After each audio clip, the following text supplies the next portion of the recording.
ऐसा कौन है इस संसार में जो आज तक नहीं बदला?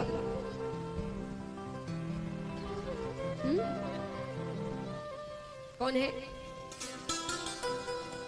आप सही कह रहे, जोर से कहिए, थोड़ा भरोसे से कहिए, थोड़ी आपको डांट पड़ेगी यहां पर। भगवान सच, यानी वो कभी नहीं बदलते। आप और हम यहां नहीं थे तब भी वे थे, आप और हम यहां हैं तब भी वे हैं, और आप और हम यहां से चले जाएंगे तब भी वे रहेंगे। वो कभी नहीं बदलते। बाकी हर चीज बदलती है, हर परिस्थितियां बदलती, हर रिश्ते बदलते हैं, और हर किसी का प्रेम भी समय अनुसार बदल जाता है। और आजकल तो प्रेम का अर्थ ही हो गया है स्वार्थ। स्वार्थ है तो प्रेम है, स्वार्थ नहीं तो सब खत्म। कहते हैं ना कि सुख में सब साथ देते हैं, दुख में आप एक दुख बताइए, वो 4 दुख और अपने बताइए कि तुम तो इतने ही दुखी हो, हम उससे ज्यादा दुखी है। क्या मदद मांगेंगे आप किसी से? तो क्योंकि स्वार्थ नहीं है, अब वो काम नहीं कर रहा, वो दुखी है, उसे मांगना नहीं, उनको दुखी तो छोड़ो, किसी से लेना देना नहीं रखना। तो संसार सच नहीं है। अब कई कहते हैं कि भाई आप सब कहते हैं संसार सच नहीं है, भगवान सच है, तो भगवान तो दिखते भी नहीं, तो कैसे भगवान को सच मान ले, और कैसे संसार को झूठ मानकर संसार को छोड़ दे? तो एक बात बताइए, अगर आप सच की परिभाषा पर जाते हैं कि जो कभी बदले ना, तो संसार ऐसा है? संसार यानी क्या? मोह माया, धन दौलत, इन चीजों में पड़ जाना, यही संसार है। तो जब एक बच्चा जन्म लेता है, उसको किसका आश्रय होता है? किस पर निर्भर होता है वो? माँ बाप पर। एक छोटे से बच्चे के सामने 10 लाख रुपए रख दो और कुछ खिलौने रख दो, वो क्या उठाएगा? जोर से कहिए, खिलौने। आप क्या उठाएंगे?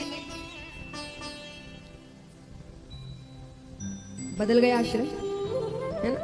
कुछ सालों में ही बदल गया आश्रय। तो बचपन में माता पिता, खिलौने, खेलकूद हमारा आश्रय था। बड़े हुए तो पढ़ाई आश्रय हो गया। कुछ उस उम्र में पैसे इतना नहीं सोचता, पढ़ाई कर रहे हैं, पढ़ाई आश्रय हो गया। फिर और जवानी आती है, धन आश्रय हो जाता है, धन कमाना है। फिर थोड़ी दूर जाते हैं तो अपना परिवार आश्रय हो जाता है। धन से ज्यादा अपना परिवार अच्छा लगता है कि जो कर रहे हैं उनके लिए कर रहे हैं। और बुढ़ापा आते आते तक अगर फिर कोई अंत समय में ये कहे कि तुम्हारे पास रहने के 10 दिन है, बस अब 10 दिन बाद, तो उस 10 दिन में तुम्हें या तो हम 1 करोड़ रुपए दे सकते हैं, या वो 10 दिन पूरी तरीके से परिवार के साथ रहने दे सकते हैं। क्या चुनोगे? परिवार। कितना आश्रय बदला। वही अगर जवानी के समय कोई 1 करोड़ रुपए दे दे, सब छोड़ छाड़ के निकल जाए। तो एक ही जीवन में कितनी बार आश्रय बदल गया हमारा। लेकिन जन्म लेने से मृत्यु तक एक ऐसा आश्रय बताइए जो नहीं बदला। हाँ, ईश्वर का। एक छोटे से बच्चे को हम सिखाते हैं हाथ जोड़ने के लिए, कहते हैं ना जय जय करो, तो वो हाथ जोड़ लेता है, और अंत में तो ऐसे ही भगवान का नाम लेते रहते हैं। तो जन्म से लेके मृत्यु तक एक ही ऐसा आश्रय था जो कभी नहीं बदला, वो था भगवान का आश्रय। तो संसार को सच नहीं मानने का अर्थ मैं आपसे ये नहीं कह रही वैराग्य ले लीजिए, नहीं। संसार में रहना है, परिवार में रहना है, व्यापार करना है, धन कमाना है, लेकिन ये जानते हुए कि ये सब सच नहीं है। क्योंकि इनके चक्कर में अगर पढ़ते पढ़ते भगवान को भूल जाओगे, मतलब उसको सच मान चुके। और ये सब करते करते भी भगवान में आस्था रहेगी तो ये पता होगा कि ये सब सच नहीं है। तो संसार में रह रहे हैं, जीवन चलाने के लिए करना ही पड़ेगा। अब परिवार है तो धन नहीं कमाओगे तो परिवार चलेगा कैसे? तो भगवान को भूलना नहीं, वो आस्था नहीं खत्म करनी।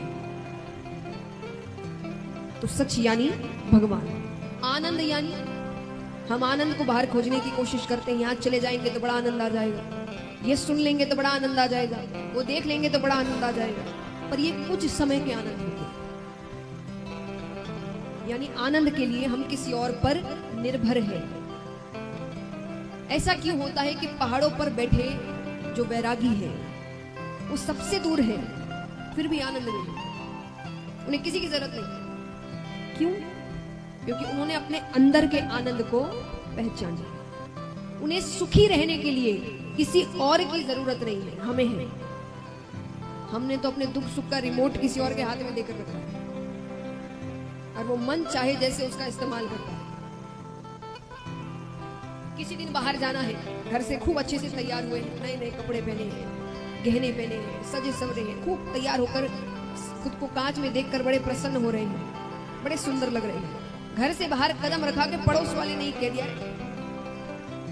बिल्कुल अच्छा नहीं लगा, क्या पहना है, सारी खुशी खत्म, है ना।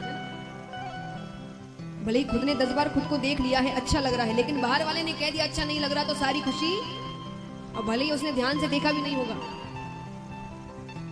अर्थ क्या है, हमने अपनी खुशियों का रिमोट किसी और के हाथ में देकर रखा। तुम खेलो इससे, तुम जैसा करोगे हम वैसे ही। किसी ने आपको क्रोधित कर दिया, कुछ कहकर हम क्रोधित हो गए, चिल्लाने लग गए, खून किसका जला, हमारा। तो किसी चीज पर भी किसी और पर निर्भर मत रहिए, अपने अंदर के आनंद को पहचानो। हम खुद खुश रह सकते हैं, सुखी रह सकते हैं, आनंद में रह सकते हैं। और तापत्रय विनाशाय श्री कृष्णाय वयम नुमः। 3 तरह के ताप होते हैं, दैहिक, दैविक और भौतिक। भगवान इन तीनों तरह के तापों से हमें मुक्त करते हैं। पर मुक्त कैसे करें, उनकी कृपा हम पर कैसे है, भगवान को वश में कैसे करें। चलिए, भगवान तो बहुत बड़ी चीज हो गई, साधारण सा प्रश्न करती हूं मैं, किसी भी इंसान को अपने वश में कैसे करें, बताइए। और सांसारिक दिमाग से बताइए।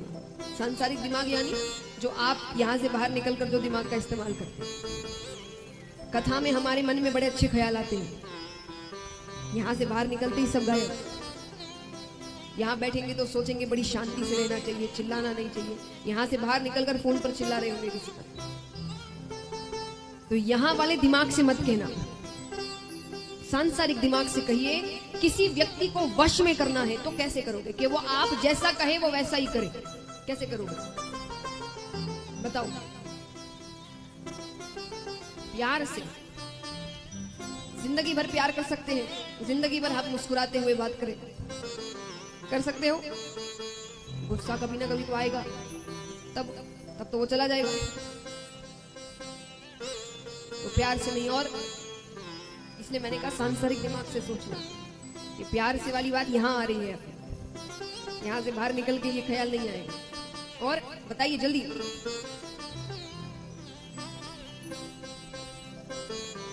जोर से कहिए।